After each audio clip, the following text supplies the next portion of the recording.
పైన ఉన్నటువంటి central government మొట్టమొదలు మెగా కృష్ణారెడ్డి ఆఫీసుల మీద ఈడీ దాడులు సిబిఐ దాడులు చేయించింది. 2019లో చేశారు దాడులు.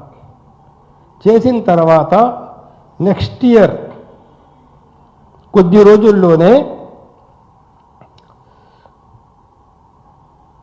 మెగా కృష్ణారెడ్డి వాళ్ళు ఎలక్ట్రాల్ బాండ్ ద్వారా 1232 కోట్ల బాండ్లు కొన్నారు.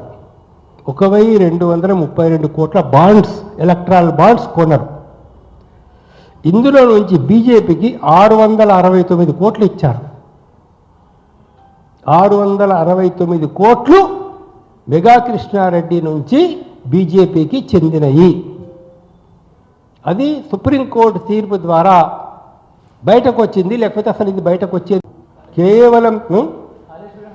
కేవలం సుప్రీంకోర్టు యొక్క తీర్పు ద్వారా బయటకు వచ్చింది. ఇది బీజేపీకి ఇచ్చింది 669 కోట్లు.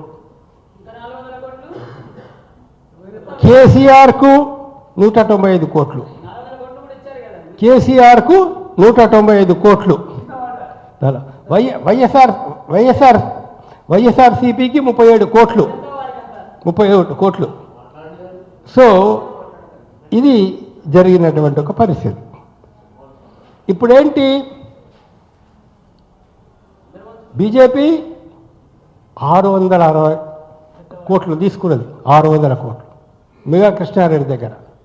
మరి 600 కోట్లు తీసుకున్నప్పుడు తను ఇచ్చిన మన అంత డబ్బులు ఇచ్చినటువంటి మెగా కృష్ణారెడ్డికి ఇవాళ మోడీ కానీ అమిత్ షా కానీ నష్టం చేస్తారా? చేయొద్దు కదా, ధర్మం కదా.